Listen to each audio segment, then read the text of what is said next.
और आज हम देखने वाले हैं डीमन स्लेयर एपिसोड 12। अगर आपने अभी तक इसके पिछले एपिसोड्स नहीं देखे तो उनके लिंक्स आपको डिस्क्रिप्शन में मिल जाएंगे। तो चलिए शुरू करते हैं आज की कहानी।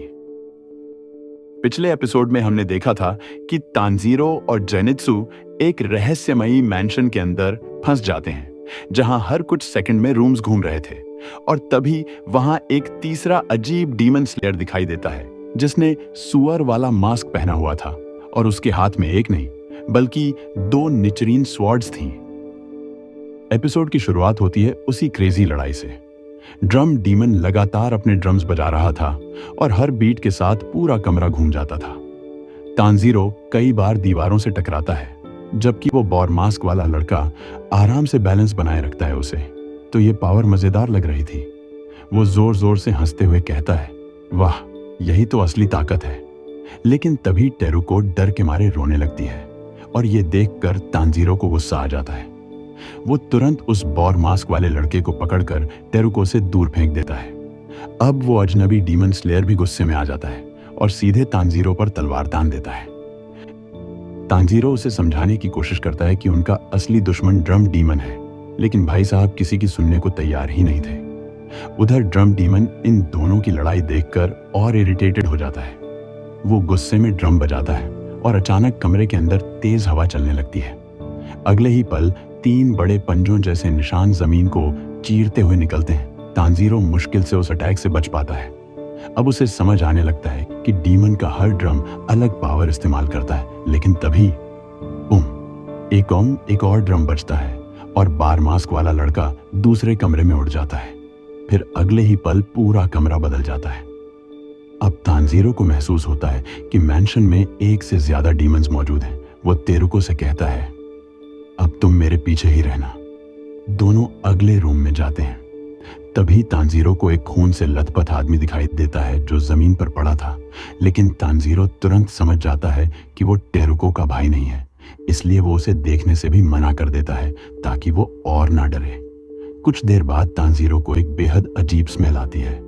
ऐसा ब्लड उसने पहले कभी स्मेल नहीं किया था।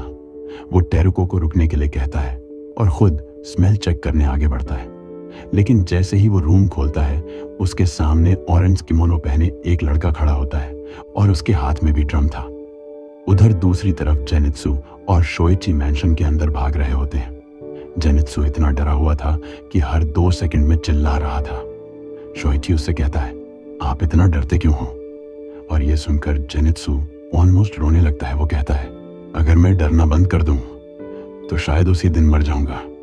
तभी अचानक पीछे से एक लंबी जीभ वाला क्रीपी डीमन आ जाता है। उसकी टंग इतनी लंबी थी कि देखकर ही डर लगे। अब जेनित्सु और शोइची जान बचाकर भागने लगते हैं, लेकिन भागते भागते जेनित्सु गिर जाता है और उसके पैर में चोट लग जाती है। शोइची उसे छोड़कर भागने से मना कर देता है और ये देखकर जेनित्सु इमोशनल हो जाता है। वो सोचता है, ये बच्चा खुद डरा हुआ है, फिर भी मुझे अकेला नहीं छोड़ रहा।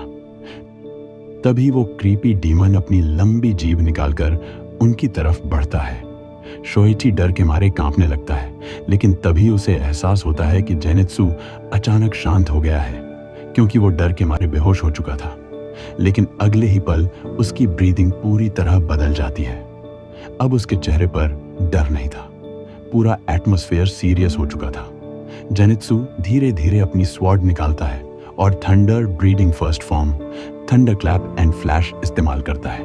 अगले ही सेकंड फ्लैश एच इतनी तेज स्पीड से अटैक होता है कि शोइची कुछ देख ही नहीं पाता, और अगले ही पल उस क्रीपी डीमन का सिर धड़ से अलग हो जाता है।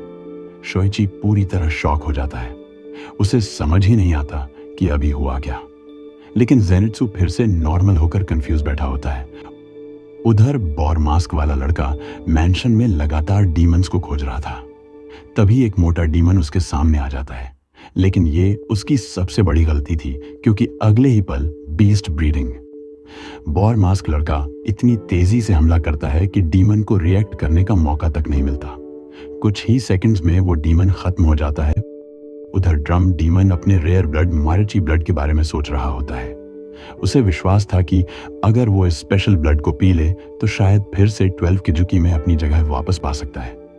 हमें उसका फ्लैशबैक भी दिखाया जाता है, जहां मुजान खुद उसे बेकार कहकर छोड़ देता है। यही वजह थी कि वो किसी भी हालत में स्ट्रांग बनना चाहता था। तभी तानजीरो आखिरकार टेरुको के भाई को ढूंढ लेता है। वो अभी तक जिंदा था। तानजीरो तुरंत उसकी चोटों पर मेडिसिन लगाता है और दोनों बच्चों की हिम्मत की तारीफ करता है। फिर शोइची बताता है कि उसने गलती से एक ड्रम बजा दिया था और तभी रूम्स की पोजीशन बदल गई थी।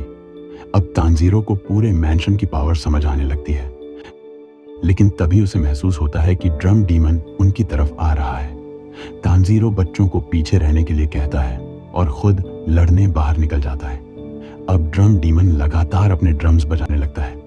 लेफ्ट, राइट, हाँ, फॉरवर्ड, बैकवर्ड। पूरा रूम पागलों की तरह घूम रहा था। लेकिन अब तानजीरो धीरे बाहर निकल जाता है। अब ड्रम डीमन लगातार अपने ड्रम्स बजाने लगता है।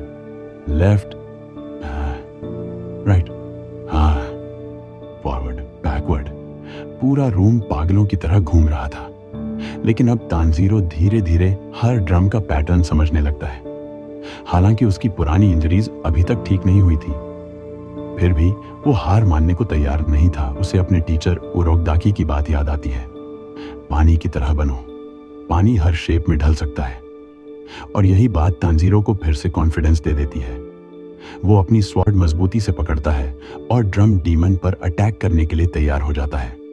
और इसी एपिक मोमेंट पर एपिसोड 12 खत्म हो जाता है।